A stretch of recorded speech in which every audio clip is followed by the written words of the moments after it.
Bismillahirrahmanirrahim. Assalamualaikum warahmatullahi wabarakatuh. Berjumpa lagi dengan Pak Roni di mata kuliah menggambar teknik. Kali ini saya akan memberikan penjelasan terkait dengan tugas yang ketiga dari mata kuliah menggambar teknik. Ya. Mohon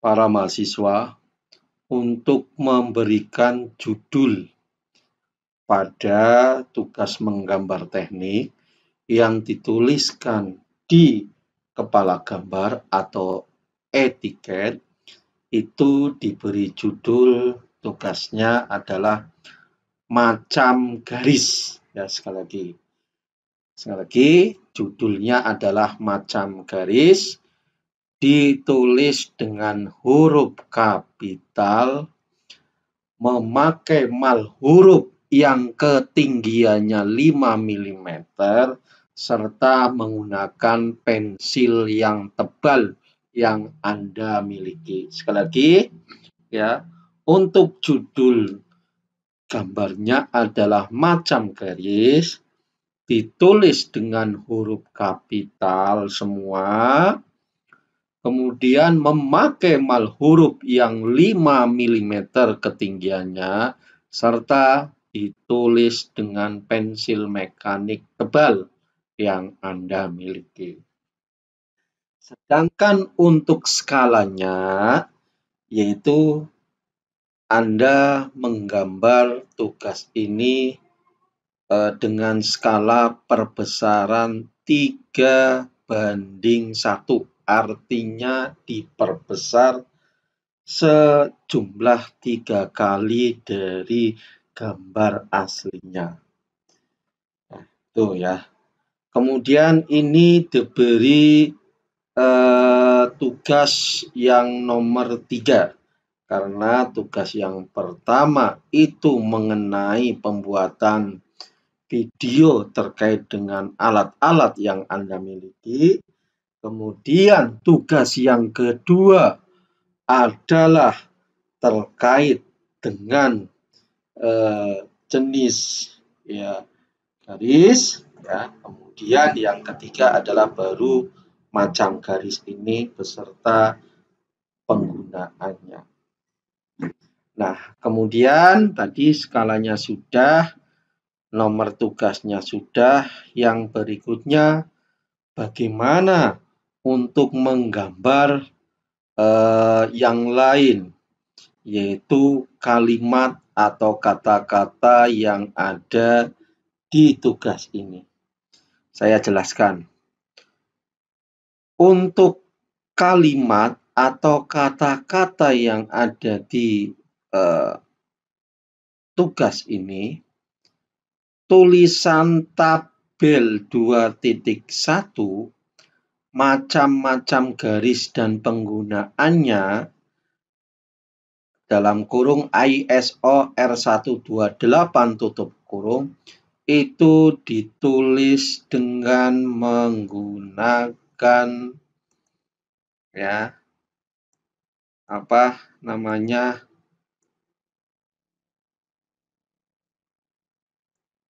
pensil mekanik yang tebal dengan memakai mal huruf yang ketinggiannya 5 mm.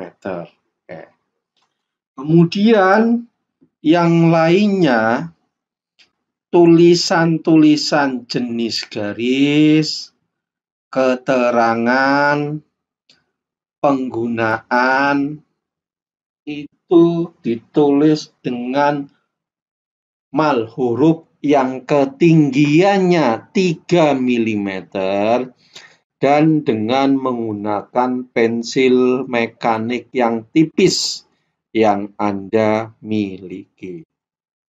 Nah, termasuk tulisan tebal kontinu, ya, tipis kontinu atau lurus lengkung, ya, A1, A2 terus ke bawah dan sebagainya. Sekali lagi itu ditulis dengan ini ya, sampai ke bawah ini juga sampai ke bawah, penggunaan sampai ke bawah. Sekali lagi, itu ditulis dengan mal huruf yang ketinggian 3 mm serta menggunakan pensil mekanik yang tipis. Oke. Sedangkan garis-garis kolom ini, yaitu kolom pembatas ini, ya kotakan ini, ya ini ya kolom-kolom pembatas juga ini, termasuk ini. Kolom pembatas berarti ini pula, ini ya ke sana, ini ke sana, ya ini ke sana, ya semuanya, pokoknya kolom-kolom tersebut, ya sel-sel tersebut yang dibatasi oleh garis, ya ini baik vertikal maupun horizontal, itu digambar dengan ya pensil mekanik yang tebal yang Anda miliki. Kemudian yang berikutnya, sekarang kolom yang sebelah kiri, yaitu jenis garis. Ya, jenis garis. Nah, untuk yang jenis garis, ada huruf A, B, C, D, E, F, G, H, J, K itu ditulis dengan pensil mekanik yang tebal serta ketinggian mal huruf 5 mm. Sekali lagi yang ini. Ya, dimulai dari huruf A, B, C, D, E, F, G, H, J, K itu pakai pensil mekanik yang tebal serta mal huruf 5 mm. Nah, kemudian ya terkait dengan garis-garis yang ada ya yang ada di kolom jenis garis ini ke bawah itu tentunya tebal tipisnya sesuai dengan keterangan. Misalkan ini keterangannya adalah tulisannya tebal kontinu. Maka garis ini itu harus menggunakan pensil mekanik tebal yang Anda miliki. Kemudian di sini yang B itu keterangannya adalah tipis kontinu atau lurus ya atau lengkung. Maka ini Anda gunakan garis tipis. Kemudian yang berikutnya adalah tipis kontinu bebas. Itu ya garis apa yang Anda buat itu tidak usah sama persis seperti yang ada dalam gambar ini. Yang penting kira-kira ada perbesaran 3 kali, tidak harus lengkungannya sama, supaya smooth, supaya lembut. Kalau dipaksakan itu mengikuti ini mungkin tidak baik ya. Yang penting Anda buat kontinu bebas ya, kira-kira bentuknya seperti ini dan 3 kali. Berarti pakai pensil mekanik yang tipis garis yang ini. Yang berikutnya adalah tulisan 1 kurung buka. Ya, tadi saya jelaskan yang D-nya ini adalah pakai tebal dan mal huruf yang 5. Maka tulisan 1 kemudian ada ini, ada kurung buka, ini ditulis atau digambar dengan mal huruf yang 3 mm serta tipis. Ini tulisan 1 sama kurung buka. Kemudian garis yang ini adalah sesuai dengan keterangannya, yaitu tipis. Ya, tipis. Ya, oke. Jadi kira-kira itu, tipis. Kemudian yang berikutnya adalah garis gores tebal. Ya, garis gores tebal. Itu berarti apa? Yang ini berarti tebal ya, sesuai dengan keterangannya ya, garis goresnya.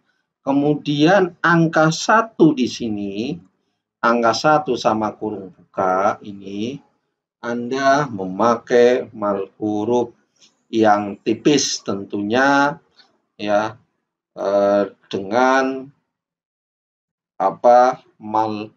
huruf yang tingginya 3 mm. Yang ini garis gores tipis, itu berarti ya ke F ini, berarti garisnya adalah tipis. Ya. Kemudian yang berikutnya yang G, garis bergores tipis, ya ini, ya Anda gambarkan secara tipis pula sesuai dengan keterangannya. Kemudian yang penting, ya, itu misalkan panjang yang saya tunjukkan dengan kursor, ini misalkan 5 mm, yang ini juga harus 5 mm, pokoknya harus seragam. Kemudian bergoresnya, titiknya ya, jarak-jaraknya itu juga harus sama dengan yang sebelumnya. Jangan sampai ini misalkan panjang 5 mm, ini 1 mm, 10 mm atau apa ya. Jangan ya, jadi harus konsisten. Ini misalkan 10 mm, ini berarti yang berikutnya adalah 10 mm. Begitu pula jarak-jaraknya. Itu ya harus konsisten. Ini misal saja. Kemudian yang banyak terjadi kekeliruan pada kakak kelas Anda adalah ketika menggambar jenis garis yang H.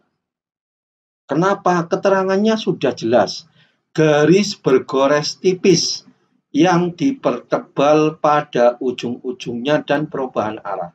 Maka yang perlu Anda dibuat tebal, jadi semuanya tipis ini. Ya, yang saya tunjukkan ini tipis. Kecuali apa? Kecuali pada ujungnya ini tebal. Ya. Pada ujungnya ini tebal. Ya. Dan pada perubahan arah ini juga tebal. Yang ini juga tebal ya. Hati-hati ya, jarak garis kemudian panjang garis itu sama. Sekali lagi ini tipis semuanya kecuali pada ujung-ujungnya yang sini dan yang ujung yang sini, kemudian pada perubahan arah. Ya. Yang berikutnya J, garis bergores tebal. Nah ini ya beda ya antara G dan C ya. Ya ini. Nah, jadi yang ini adalah tebal, berarti Anda memakai pensil mekanik tebal yang Anda miliki. Yang K adalah garis gores ganda tipis, berarti panjang titik-titik ya, atau strip-strip ya boleh. Nah ini. Kenapa sih saya meminta Anda untuk mengerjakan ini? Ya kok susah-susah? Ya karena ini akan dipakai dan dipraktekkan terus setelah tugas ini selesai. Artinya apa? Kalau saya meminta Anda untuk menggambar sebuah objek yang 3 dimensi, misalnya, kemudian garis yang itu adalah ditutupi oleh garis yang lain, maka Anda harus membaca penggunaannya. Jadi kira-kira, oh kalau garis yang ditutupi itu memakainya apa ya? Apakah tipis? Apakah garis gores tipis? Ya dan sebagainya. Ini ada keterangannya. Jadi sekali lagi tujuan saya adalah untuk supaya Anda betul-betul memahami terkait dengan fungsi dan penggunaan dari macam garis yang ada. Dan ini akan diaplikasikan pada tugas-tugas berikutnya. Jadi kalau misalkan Anda membuat objek yang tampak itu pakai tebal, berarti yang tidak kelihatan itu pakai apa? Nah, di sini ada. Apakah pakai tipis ataukah pakai yang bergores. Kemudian yang simetris. Ini kemarin kan ada yang simetris itu bagaimana garis sumbu. Oh ternyata ini toh kemarin. Nah ini ya memakai garis gores tipis begitu ya. Jadi tugasnya. Nah kemudian yang ini pun sama. Ya saya minta Anda yang ini juga ditulis dengan mal huruf ya, yang ketinggiannya 3 mm serta jadi 1 kurung buka, 2 kurung buka serta tulisan yang ada di sini dikerjakan dengan mal huruf 3 mm serta tipis. Mungkin itu yang bisa saya sampaikan ya terkait dengan tugas yang kedua.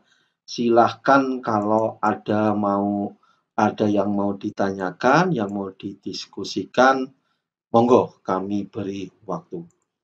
Ya, terima kasih. Wabillahi taufiq wal hidayah.